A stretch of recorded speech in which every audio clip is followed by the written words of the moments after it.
Este video es para los estudiantes de quinto año. En esta oportunidad vamos a empezar a trabajar con movimientos en dos dimensiones y como un ejemplo de este tipo de movimientos vamos a trabajar con el movimiento de proyectiles.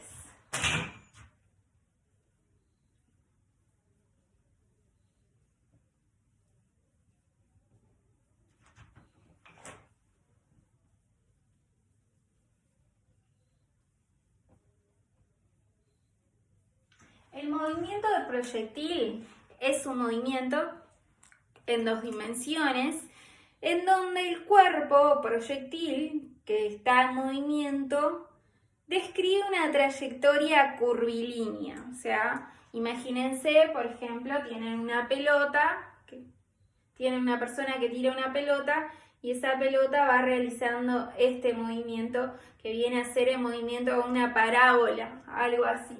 Entonces, vamos a representar qué trayectoria describiría el movimiento. Hago entonces al proyectil que tendría este movimiento.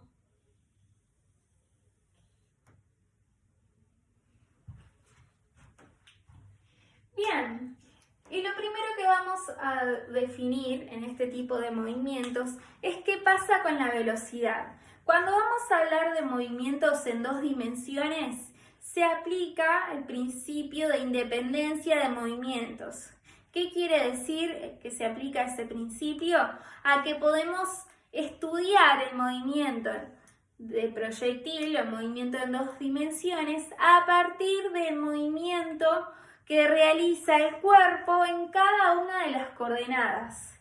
Podemos analizar de manera independiente el movimiento que va haciendo este proyectil en el eje horizontal y el movimiento que va haciendo en el eje vertical. Entonces, a partir de esos dos movimientos que va describiendo simultáneamente el cuerpo proyectil, se puede describir completamente este tipo de movimiento. Entonces, para eso vamos a ver qué pasa con la velocidad. Ustedes saben que cuando vamos a hablar de velocidad, la velocidad que parte el cuerpo va a ser v0,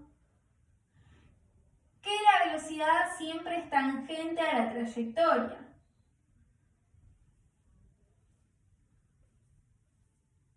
De esta manera.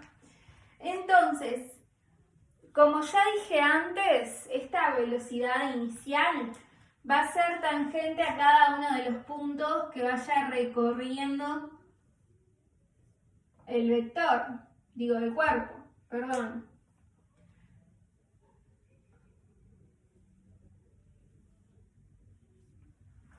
De esta manera, entonces, serían todos los módulos de las velocidades en diferentes puntos.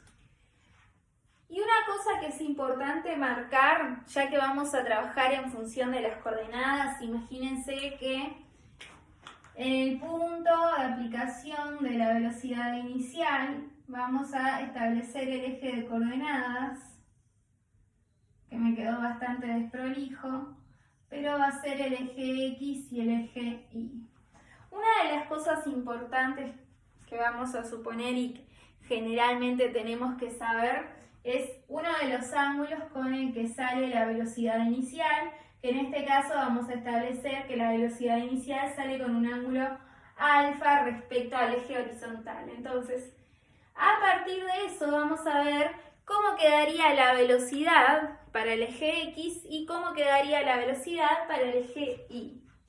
El módulo, ¿no? Entonces, tenemos el módulo de V0 y queremos determinar cómo quedaría en el eje horizontal su coordenada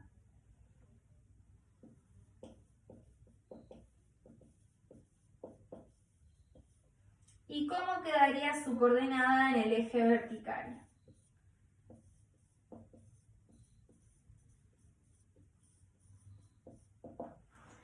Entonces, si observamos, vamos a trazarlo primero. Para descomponer el vector tendríamos que hacer esto, ¿no? Trasladarlo y quedaría de esta manera. Acá quedaría a lo que vamos a llamar V0x, o sea, la velocidad inicial en el eje X, y si trasladamos acá, vamos a tener a la velocidad inicial en la coordenada Y. Entonces, si queremos determinar el módulo de V0x, lo que tenemos que hacer es observar el diagrama. Tenemos que, para encontrar Vx, tenemos que hacer V0, o sea, el módulo de la velocidad inicial, por, ya que se encuentra adyacente, por coseno del ángulo. Y para determinar la componente de la velocidad en el eje Y, vamos a tener que hacer el módulo de la velocidad inicial por, como el ángulo se encuentra opuesto al cateto que queremos encontrar, por seno del ángulo. Entonces, estas ecuaciones las tienen que anotar por ahí porque son importantes y las vamos a trabajar. Y también porque nos permite describir un montón de cosas de este tipo de movimiento. Entonces, una vez que tenemos esto, cómo determinar las velocidades iniciales en cada una de las componentes, lo que voy a hacer es seguir representando cómo quedaría la descomposición de vectores para cada uno de los casos. La idea es que esto lo hicieran a escala, ¿no? Si vemos acá, en el eje X la velocidad va a ser la misma, pero en el eje Y va a tener menor módulo. Lo pueden ver debido a que el tamaño del vector es más chico. No sé si se puede apreciar ahí. Sí, me parece que sí. Entonces esto va a ser Vx y esto va a ser Vy.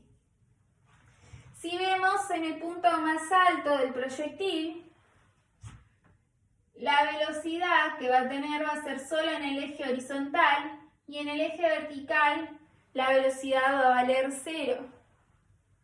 Entonces Vy en el eje 0, en el punto máximo vale 0, y va a tener una velocidad solo en el eje X, que va a tener las mismas características, ¿no? Mismo módulo, misma dirección y mismo sentido que las velocidades anteriores. Volvemos a descomponer acá.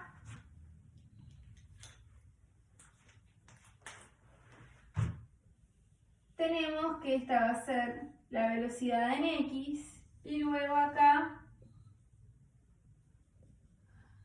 velocidad en. Entonces, ese diagrama tendríamos que hacer para cada uno de los puntos por los cuales se mueve o atraviesa el proyectil.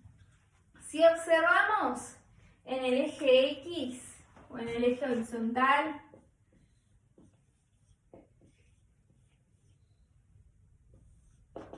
la velocidad siempre permanece la misma. Vieron que comparten módulo, bueno, en este caso me quedó un poco más grande, pero en realidad es por un error de trazado, debería quedar mismo módulo, misma dirección y mismo sentido. Y ya sabemos que en el caso de que la velocidad sea constante, o sea que no varía a lo largo de que transcurre el tiempo, la aceleración que tiene el cuerpo en ese eje es nula, o sea que vale 0. Y cuando la aceleración es 0 y la velocidad permanece constante a lo largo del tiempo, el cuerpo o sistema que esté describiendo o que tenga esas características está haciendo un movimiento rectilíneo uniforme. Entonces, se puede decir que el movimiento proyectil en el eje X se comporta como un movimiento rectilíneo uniforme. Entonces, en el eje X, siempre que querramos encontrar alguna magnitud vinculada con eje horizontal, ya sea desplazamiento total, distancia recorrida, cosas así, vamos a utilizar las ecuaciones de movimiento rectilíneo uniforme, que son que es 1.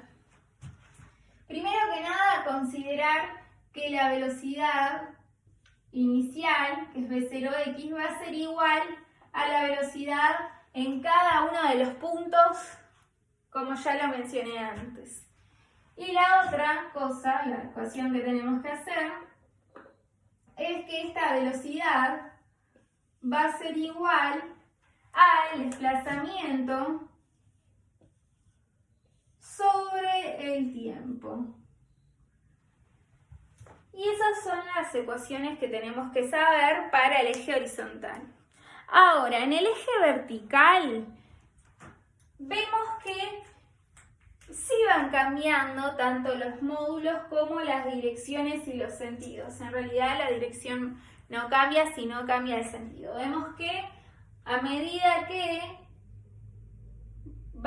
se va incrementando la altura en el eje vertical, la velocidad va disminuyendo hasta llegar a un punto máximo en donde la velocidad es 0.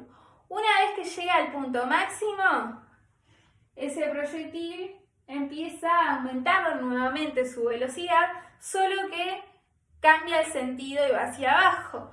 Este tipo de características es muy familiar a un movimiento que estuvimos trabajando recientemente, que es el movimiento de caída libre. Entonces, en el eje X o eje horizontal, el movimiento que describe el proyectil es un movimiento rectilíneo uniforme, y en el eje vertical el cuerpo está recibiendo solo la acción de la atracción gravitatoria, entonces realiza un movimiento de caída libre. Entonces, en eje Y es un movimiento de caída libre. Y las ecuaciones son las mismas que ya les pasé la semana pasada, las vuelvo a anotar. Una de ellas es que delta I va a ser igual a la velocidad inicial en I por el tiempo menos la aceleración gravitatoria por el tiempo al cuadrado sobre 2. Esa es una de las ecuaciones. Otra de ellas es que la velocidad final al cuadrado va a ser igual a la velocidad inicial al cuadrado menos la aceleración gravitatoria por el tiempo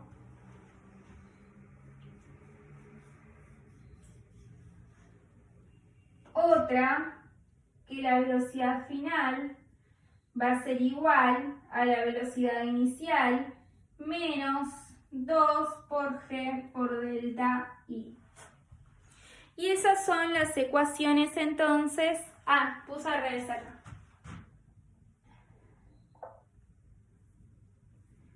Estas son las ecuaciones, la R el cuadrado. Entonces, el desplazamiento en el eje Y va a ser igual a la velocidad inicial en el eje Y, que ya vimos cómo determinar, por el tiempo menos la aceleración gravitatoria por el tiempo al cuadrado dividido 2. Luego, velocidad final es igual a la velocidad inicial menos la aceleración gravitatoria por el tiempo. Y la última, que la velocidad final al cuadrado va a ser igual a la velocidad inicial al cuadrado menos 2 por la aceleración gravitatoria por delta I. Entonces, ahora vamos a ver un ejemplo, pero nosotros, en resumen, analizando cada uno de los movimientos en el eje vertical y en el eje horizontal, podemos describir el movimiento que realiza el proyectil. Entonces, una de las cosas importantes también a remarcar es en el caso inverso, ¿no? Si queremos encontrar el módulo de V0 en cualquier uno de los puntos, lo que tenemos que hacer, ya que los vectores de las componentes son perpendiculares, es aplicar teorema de Pitágoras. Lo borro acá y lo copio. Entonces, para determinar la velocidad,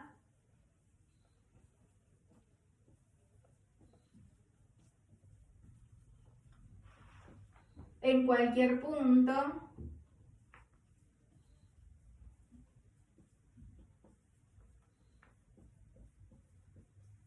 aplicamos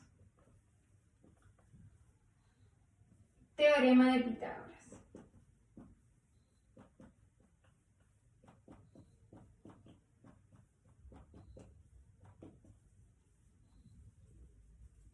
O sea, voy a hacer el caso para la coordenada de velocidad inicial. B0 va a ser igual a la raíz cuadrada de B0x al cuadrado más B0y al cuadrado. Si queremos encontrar el ángulo, el ángulo alfa, tenemos que hacer la tangente del ángulo, que es cateto opuesto sobre adyacente.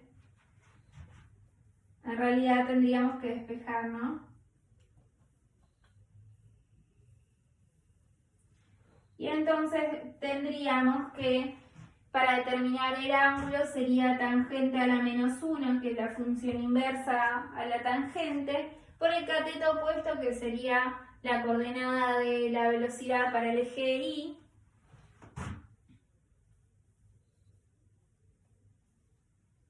sobre el cateto adyacente, que es la coordenada de la velocidad para el eje X.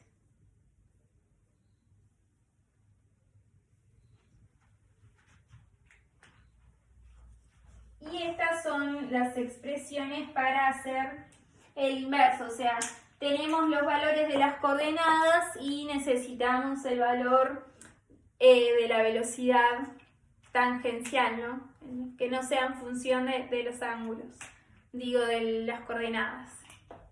Entonces esta sería la manera y esta para determinar las componentes. Entonces lo que vamos a hacer ahora es el estudio de un caso de proyectil para ver cómo utilizar las ecuaciones y cómo interpretarlas. Bueno, a modo de ejemplo, planteé esta situación. No sé si se ve mucho ahí. Tenemos dos edificios que están separados a una distancia de 8 metros y a una persona que quiere saltar de un edificio a otro. Acá vemos que tiene una velocidad inicial y tenemos que la diferencia de altura entre los edificios es 3,2 metros. Eso por si no se llega a ver. Voy a leer la letra del ejercicio y vamos a ver qué datos nos plantea y qué tenemos que determinar. Dice, en una película policial, el protagonista es perseguido por un temible delincuente por la azotea de un edificio y debe saltar a la azotea del edificio lindero, que se encuentra a una distancia horizontal de 8 metros y tiene 3,2 menos de altura. 3,2 metros menos de altura. Parte A, ¿cuál debe ser la mínima velocidad horizontal con la que debe saltar el protagonista para que no caiga al vacío? O sea que nos pide cuál debe ser esta velocidad horizontal mínima con la cual la persona, el delincuente, debe saltar para no caer entre el edificio, sino que caer sobre él.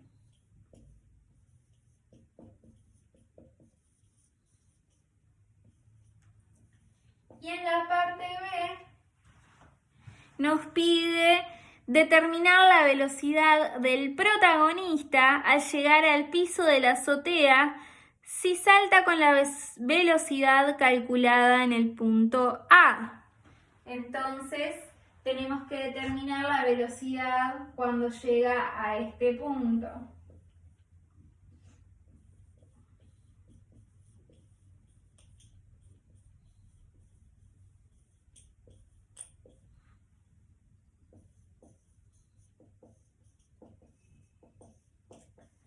Entonces, primero que nada, tenemos que observar la situación.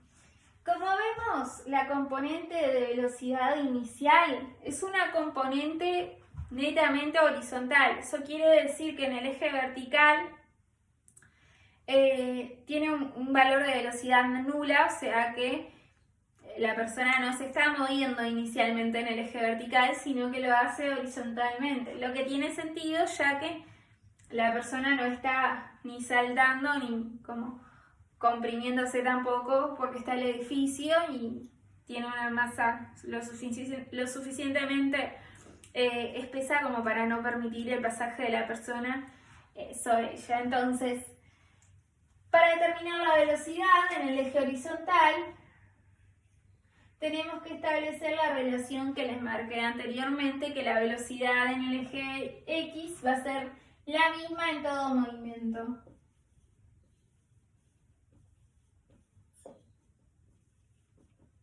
Entonces, en toda parte va a ser constante. ¿Cómo hacemos para determinar la velocidad? Como lo hacemos en movimiento rectilíneo uniforme. O sea que hacemos que la velocidad va a ser igual a delta X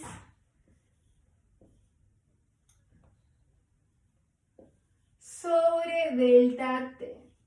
Sabemos que delta X es cuánto se desplazó, que son los 8 metros.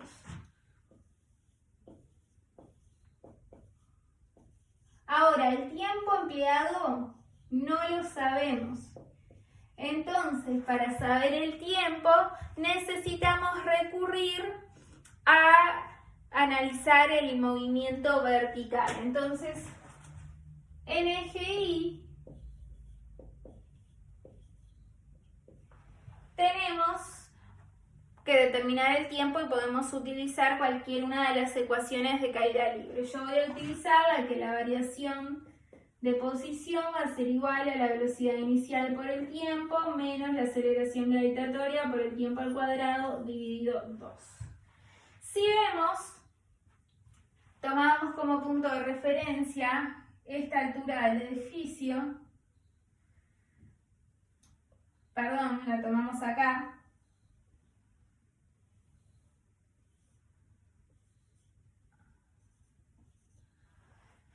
La posición inicial va a ser 0 menos la posición final, que va a estar en el eje negativo de la Y, a menos 3,2 metros. Entonces, posición inicial menos posición final, que es menos 3,2. Y esto va a ser igual a la velocidad inicial en el eje Y, que como vimos no tiene componentes, ya que es una velocidad horizontal hacia la derecha, entonces este término se anula. Y esto va a ser igual a menos G, ya sustituimos, por menos 9,8 por el tiempo al cuadrado dividido 2.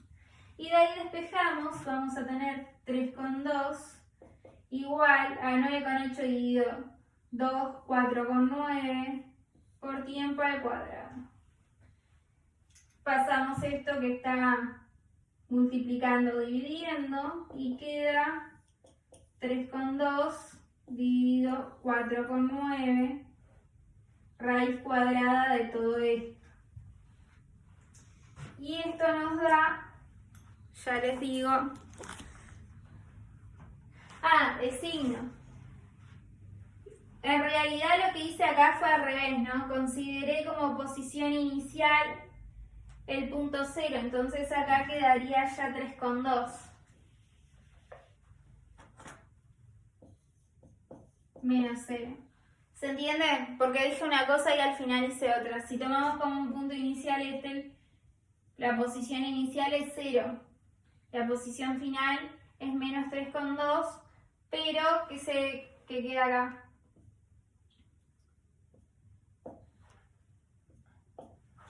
Entonces hacemos menos 3,2 dividido menos 4,9 y a eso le hacemos raíz y nos da que el tiempo es 0,8 segundos. Entonces una vez que tenemos el tiempo lo reemplazamos acá y tenemos que la velocidad inicial va a ser igual a 8,0 metros dividido 0,8 segundos. Y eso nos va a dar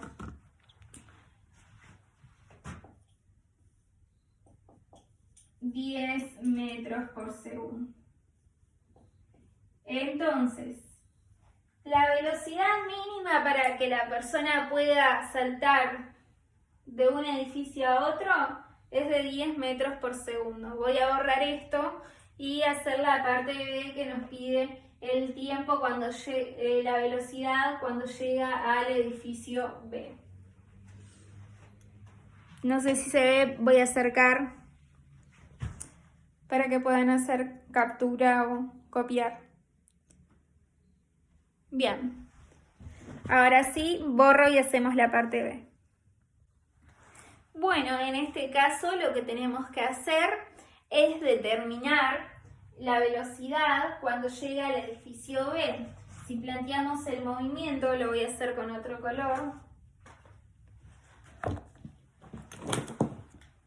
Acá, el movimiento que realiza la persona debería ser este.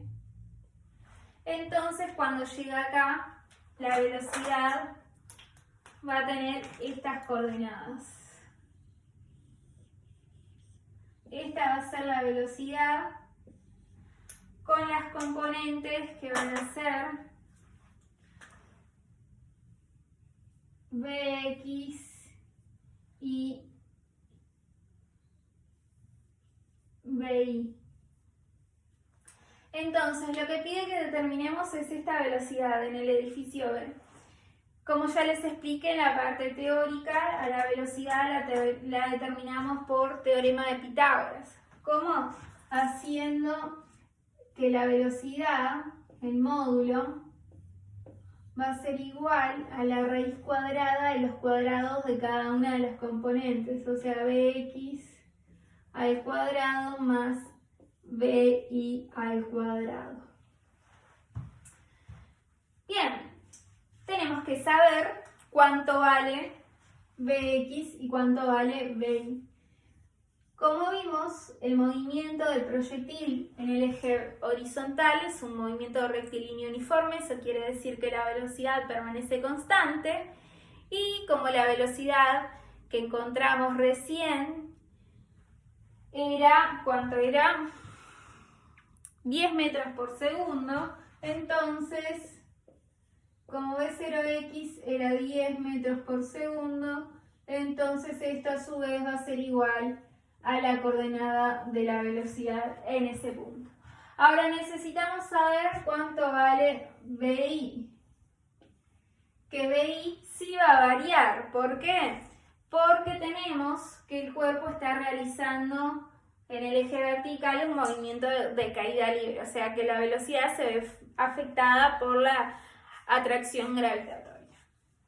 Entonces, para determinar la velocidad en I, lo que voy a hacer es aplicar esta ecuación, que la velocidad en I va a ser igual a la velocidad inicial menos la aceleración gravitatoria por el tiempo empleado, que estos valores son todos conocidos. La velocidad en el eje I inicial es 0, entonces se anula. El valor de G es conocido, que es 9,8.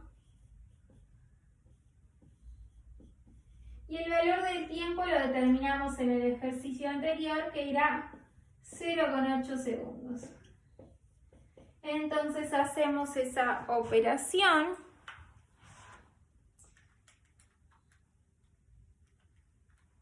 Y tenemos que la velocidad va a ser menos 7,9 metros por segundo.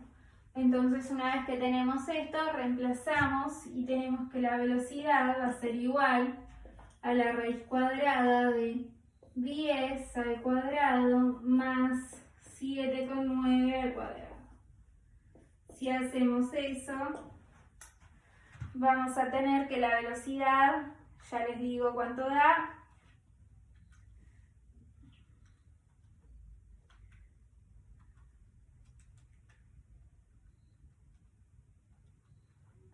va a ser 12,7 metros por segundo. Y si queremos encontrar con qué ángulo está respecto a la horizontal, ya les había dicho que se determina a partir de la tangente, ¿no? Es cateto opuesto sobre adyacente, o sea, BI sobre BX. Entonces, tangente a la menos 1 de la coordenada en I, que es menos 7,9, acá utilizamos valor absoluto, dividido 10. Entonces, tangente de 7,9 dividido 10. Y eso nos da que el ángulo es de 38 grados. Entonces, a modo de síntesis, la velocidad con la que llega al edificio B es de 12,7 metros por segundo oblicua con 38 grados respecto a la horizontal. Bueno, eso es todo por el video de hoy. Si tienen alguna consulta, pueden escribirme o hablarme por alguno de los medios que ya saben.